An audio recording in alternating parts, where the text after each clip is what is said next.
Chicos y chicas, muy buenas tardes, bienvenidos a otra semana más de Aprende en Casa. Semana 31, ya vamos a la recta final para finalizar pues el año académico, ¿no? Ya cada uno de ustedes ya perfilándose más o menos de cómo va su situación académica. Esta semana les he compartido, por decir, lo que ustedes me han venido entregando durante todo el año. Entonces ya tienen una idea de cómo está su avance académico, ¿no? Eh, en esta semana vamos a hablar sobre mi proyecto. ¿Qué es un proyecto? Y más o menos vamos a abordar 2 puntos que más adelante lo van a ir viendo, ¿no? Para iniciar, para más o menos entendernos, vamos a ver en qué consiste nuestro trabajo de esta semana. Reconocemos y reflexionamos sobre el uso de nuestro tiempo libre, ¿no? Hay un tiempo para cada cosa, incluso para descansar, divertirse, participar en actividades diferentes a las labores que realizamos a diario, por responsabilidad, que llamamos obligaciones, ¿no? Hay labores que realizamos a diario, ¿no? Y esas son obligaciones, o sea, son obligatorios, no podemos dejar de hacerlo. Y todos tenemos esas actividades, esas obligaciones. Nosotros, como docentes, ustedes como estudiantes, nosotros mismos, ya no como docentes, sino como padres, como hijos, como esposo, esposa, no lo sé. Ustedes igual, no solo como estudiantes, como hijos, ¿no? Entonces tenemos obligaciones que cumplir a diario. Pero adicionalmente a eso, siempre tenemos un tiempo. Ese tiempo se llama tiempo libre, ¿no? Estas actividades nos ayudarán a desarrollar intereses o talentos, cosas que nos gusten.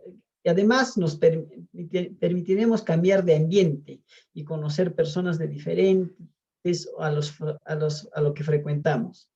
Es importante aprender a invertir nuestro tiempo libre en actividades que contribuyan a nuestro crecimiento personal, ¿no? Entonces, ese es el tiempo libre, ¿no? Nos permite cambiar, a salir de la rutina. Mi tiempo libre lo puedo gestionar de manera autónoma, a tal sentido de que pueda hacer cosas que me agraden, mientras que mis obligaciones no. Por ejemplo, sé yo que cada lunes tengo que desarrollar las clases con ustedes, tengo que enviarlos, tengo que antes del lunes, por decir, preparar las clases, y eso es semanal, y eso no puedo yo cambiarlo. Esas son mis obligaciones. Martes tengo que estar pendiente del WhatsApp, miércoles igual, revisar los trabajos, realizar informes, no lo sé, y otras actividades más que yo pueda tener, ¿no? A diario, a diario. Esas son mis obligaciones y no lo puedo cambiar. Pero mientras que mi tiempo libre sí. Por ejemplo, en mi tiempo libre que pueda tener lunes, puedo escuchar música que me agrada. Y el siguiente lunes no voy a seguir escuchando música. Puedo salir, por ejemplo, al campo, se me ocurre, o hacer algo de deporte. Eso es el tiempo libre. Pero tengo que gestionarlo a tal punto que ese tiempo libre contribuya en mi crecimiento personal, ¿no? El tiempo libre es aquel que nos ocupamos en labores o tareas o trabajos diferentes a las responsabilidades, ¿no? Las responsabilidades, ya les he dicho, son situaciones que religiosamente tenemos que hacer, no podemos cambiar. Por ejemplo, ustedes, que es una obligación, es realizar las actividades académicas, eso no hay vuelta que dar. Todos tienen que hacer su actividad académica. Después de ello, puedan tener su tiempo libre. No digo que hacen eso, es lo único que hacen, posiblemente tengan otras obligaciones, como por ejemplo, no lo sé, en algunos será por decir hacerse cargo de los hermanos menores, ayudarle en las tareas, ayudarle en la cocina a los papás, en algunos casos en el negocio, no lo sé. Hay estudiantes que trabajan, posiblemente que tienen que cumplir sus roles de trabajo, pero adicionalmente a eso tienen que hacer las actividades académicas y esa es una obligación. Eso no cambia a sus obligaciones. Y muchas veces esas obligaciones se vuelven en rutina. O sea, es diario, la misma cosa. Hay que hacer a diario lo mismo, ¿no? Y eso hace que esas actividades de responsabilidad se nos sea cansado, mientras que el tiempo libre son espacios de ocio, son espacios de ocio. El ocio rellenamos en ese tiempo libre, ¿no? Me gusta leer, es mi tiempo de ocio, mi actividad de ocio, leer. Leer ocupa ese mi tiempo libre. Ah, no me gusta leer, me gusta escuchar música. Escuchar música ocupa ese tiempo libre. El ocio es la manera en que ocupamos el tiempo libre, normalmente en actividades de libre elección. Eso les estoy diciendo ya hace un buen momento. Es de libre elección. Libremente elegimos, de carácter voluntario, nadie nos obligue, y de que de alguna manera resulten placenteras, que nos gusten, que nos agraden, ¿no? Las cuales cumplen con el objetivo de llenar el tiempo libre, lo que les decía, en el de sentido personal y social, por medio del entretenimiento, el descanso, promoviendo la autonomía, el reposo, la diversión y el desarrollo integral, ¿no? ¿Se dan cuenta? ¿No? Entonces, el ocio llena nuestras actividades de ocio, lo que nos gusta, lo que nos genera placer, lo que disfrutamos, es lo que llena nuestro tiempo libre. Y cada uno de nosotros tenemos diversas formas de llenar nuestro tiempo libre, o sea, diversos gustos, digámoslo así. No todos disfrutamos de la misma manera las actividades. Hay personas que no les gusta hacer deporte o hacen deporte de una manera diferente, ¿no? Personas que les gusta hacer deporte de forma individual, irse a un gimnasio, hacer ejercicios o salir a correr. Personas que no, ¿no?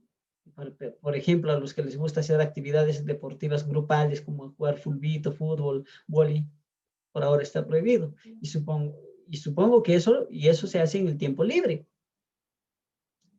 Y supongo que ese tiempo libre donde hacían actividades que ahora no se puede hacer por la situación sanitaria que vivimos, van reemplazados por otros.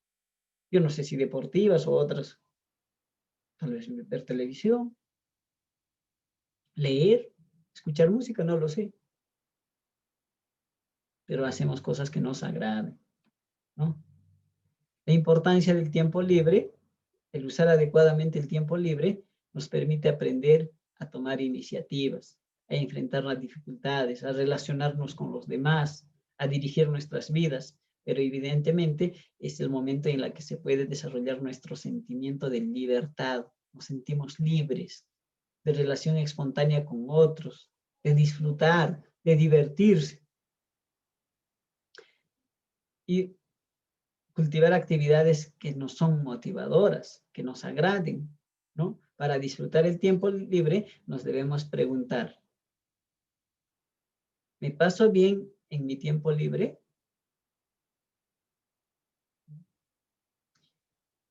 ¿Qué puedo hacer para que mi tiempo libre me resulte más satisfactorio, más completo, más útil? ¿No? En mi tiempo libre estoy bien. Si están bien, se sienten bien haciendo lo que tienen que hacer, estamos bien. Pero si en su tiempo libre no están bien, ¿qué puedes hacer? Buscar algo que te agrade, que te guste. Ahora quiero mencionarles qué es un fenómeno natural, ¿no? El fenómeno natural es toda manifestación de la naturaleza. Se refiere a cualquier expresión que adopta la naturaleza como resultado de su funcionamiento interno. Los hay de cierta regularidad y de aparición extraordinaria, o sea que aparece raras veces. y, y sorprendentemente, ¿no? De manera extraordinaria y sorprendente. Se te sorprende. O sea, hay dos tipos de fenómenos naturales. Algo que es constante, por ejemplo, las lluvias aquí en la sierra. Es de forma permanente, es un fenómeno natural. Pero ya sabemos que estamos en temporada de lluvia y puede llover más tarde. Ya no nos sorprende, ¿no? Pero ¿qué pasa si más tarde cae granizo? Ya no es de manera regular. Es una aparición extraordinaria que rara vez va a aparecer, pero aparece y nos sorprende. Y muchas veces esos cambios es lo que causa daños. Entre los primeros, lo que les decía, tenemos las lluvias en los meses de verano, en el caso de la sierra, la llovizna en los meses de invierno en la costa. Para el segundo, en caso sería un terremoto, por ejemplo, un tsunami, maremoto, una lluvia torrencial en la costa peruana, que no llueve en la costa, ¿no? O exceso de lluvias en la sierra y que provoca huaicos. Las tormentas eléctricas, un momento a otro empiezan a caer rayos, ¿no? Son situaciones que aparecen de forma extraordinaria y te sorprenden. Y muchas veces ellos causan algunos destrozos. ¿Qué es y cómo se produce un desastre natural? Ya no estamos hablando de fenómenos naturales, estamos hablando ahora de un desastre natural, ¿no? Es la relación entre fenómenos naturales peligrosos, como un terremoto, un huracán, un maremoto, huaicos, etcétera, etcétera, en determinadas condiciones socioeconómicas, físicas, vulnerables, con situación económica precaria, viviendas mal construidas, tipo de suelo inestable, mala ubicación de la vivienda, etcétera, etcétera, etcétera. En otras palabras, se puede decir que hay un alto riesgo de desastre si uno o más fenómenos naturales peligrosos ocurrieran en situaciones vulnerables. Estamos hablando de situación vulnerable. Mira, desastre natural, cuando ya la relación, o sea, cuando hay una correlación entre los fenómenos naturales peligrosos, como el terremoto, un huracán, huaicos, todo lo que les mencionaba, en determinadas condiciones socioeconómicas. Cuando hay un terremoto, por ejemplo,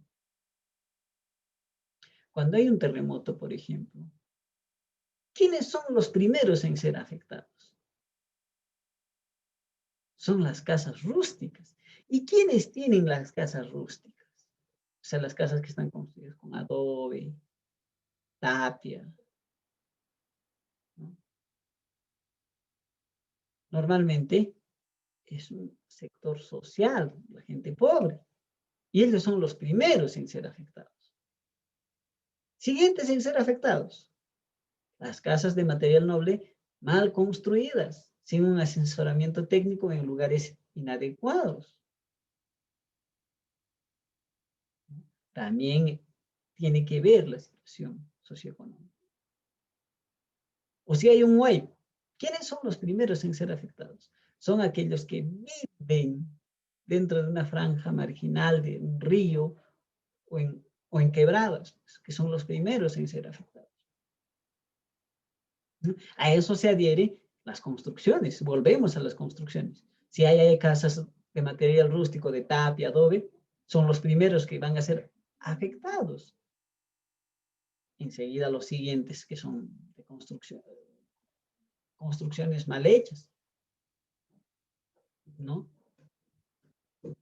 Pues tenemos que tener en cuenta, para evitar un desastre, tenemos que ver cómo construimos, dónde construimos, ¿no? Y eso también va a depender de la situación socioeconómica.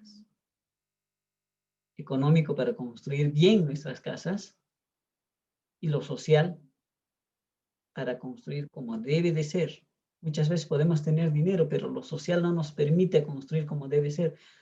Por decir en Huancayo, son pocas las casas que tienen un asesoramiento profesional. Puede ser por el aspecto económico, pero en muchas situaciones es por un aspecto social. Hay muchas personas que dicen, ¿para qué un arquitecto? Si el albañil lo puede hacer. Muchos piensan que hacer una casa es poner las columnas y techarlo. Pero construir una casa va más allá, ¿no? Vuelvo a manifestar, podemos ver la parte económica. Sí, pues no tengo para contratar no tengo la cantidad suficiente para comprar más fierros o para comprar fierros y prefiero hacerlo de adobe, de tapia, ¿no?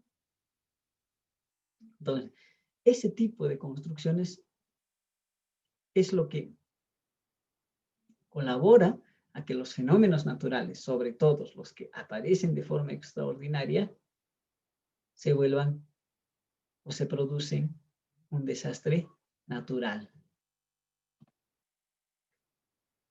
Cuando un fenómeno natural es peligroso, no todo fenómeno es peligroso para el hombre.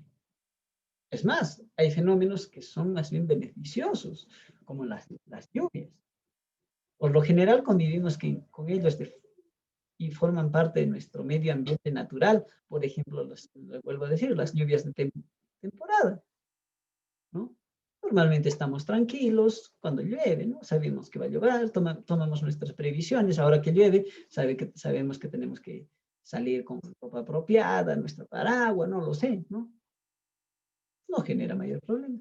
Pequeños temblores que en algún momento ni lo sentimos. La crecida de los ríos, normalmente en tiempos de lluvias, aumenta, pero hasta ahí. Los vientos en agosto, ¿no? Ponemos ganchito a nuestra ropa, aseguramos nuestros techos, no pasa nada, ¿no? Esos fenómenos conviven con nosotros normalmente, ¿no? Pero algunos fenómenos por su tipo, magnitud, así como por lo sorpresivo de su ocurrencia, constituyen un peligro de su ocurrencia. Un sismo de considerables magnitudes, sacude más fuerte, es un peligro. Lluvias torrenciales muy frecuentes en el Perú, el fenómeno del Niño, por ejemplo, ya genera otra situación, ¿no? Un huracán que normalmente en el Perú no escuchamos, ¿no? Con mucha frecuencia, ¿no? Pequeños huracanes que se dan en ciertas regiones que también generan destrozos, pero se dan, ¿no? Rayos o tormentas eléctricas, ¿no? Etcétera. Y así, o sea, esos fenómenos que aparecen de forma sorpresiva, de forma intensa, son los que son peligrosos, ¿no? Y para ellos tenemos que prevenir. Por ejemplo, para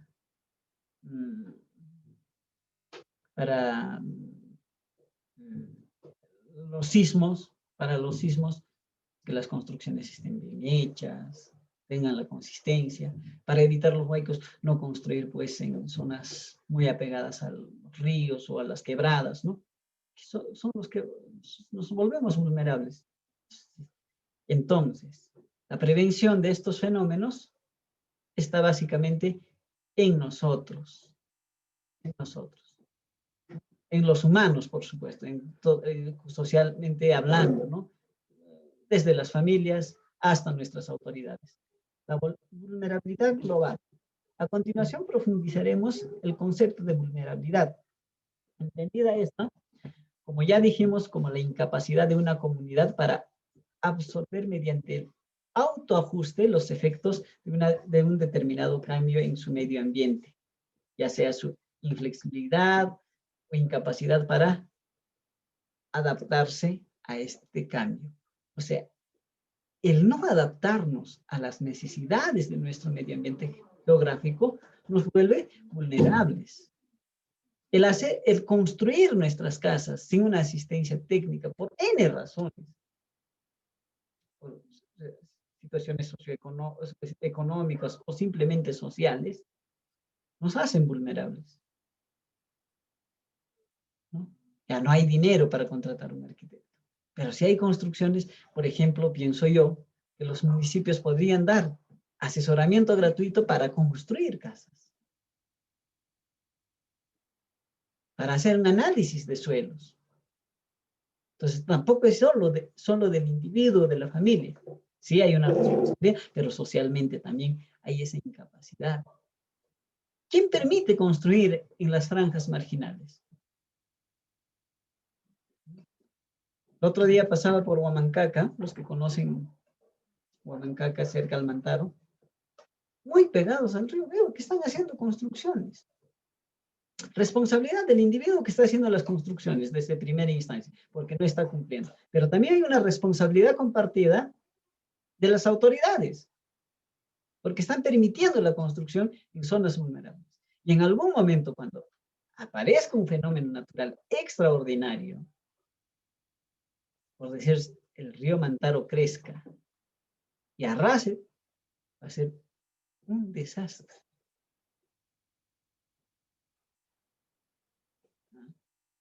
Entonces, esa vulnerabilidad es responsabilidad de todos en conjunto como sociedad. Entonces, eso es lo que tenemos que tener en cuenta. Tu reto de esta semana. Tu reto será elaborar un texto argumentativo que expreses tu disposición para utilizar tus potencialidades en planificar tus acciones en situaciones de riesgo personal y familiar de la comunidad. He hablado de desastres naturales y he hablado de tu tiempo libre. ¿Cómo podemos usar nuestro tiempo libre para prevenir los desastres naturales? Dialogarás con 5 personas mayores de tu entorno familiar, sea personal o sea de forma directa personal o de forma virtual o por teléfono, sobre qué fenómenos naturales se dan en tu localidad o región con mayor frecuencia y que recuerden sobre el impacto de estos en la población y en la localidad, así como si hubo gestión antes y durante y después. Una vez que hayas conversado, elaborarás el siguiente cuadro de doble entrada. Hablarán, pues, o sea, qué fenómenos han generado impacto, ¿no? Digamos, ¿no? Se me ocurre,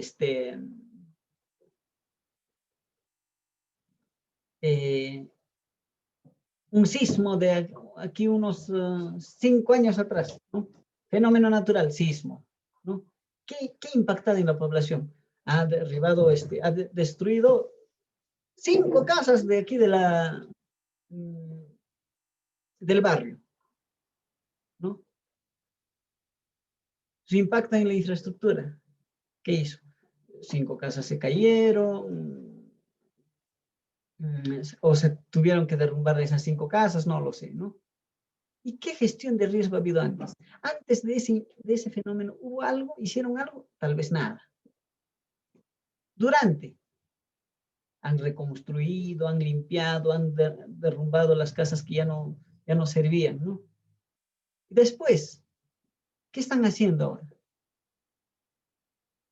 Y así elaborarán este cuadro de doble entrada. Después de ello, a partir de lo reflexionado, tu reto mayor será elaborar un texto argumentativo donde expreses tu disposición para utilizar tus potencialidades, o sea, de tu tiempo libre, en planificar tu accionar en situaciones de riesgo. Es decir, que expliques por qué es importante conocer cuando un fenómeno es una amenaza y cómo debemos prevenir el desastre. Ese es tu texto argumentativo. 2 trabajos básicamente, ¿no? Tu cuadrito de doble entrada y tu texto argumentativo. Me tienes que entregar esa actividad hasta el día viernes 6 de noviembre, hasta las 20 horas por el grupo WhatsApp. Las dudas o consultas que tengan, me lo hacen saber por el grupo WhatsApp para poder ayudarlos o absolver, orientarlos a lo que ustedes requieran. Chicos y chicas, sin más que decirlos, nos vemos la próxima semana en la semana 32 Nos vemos.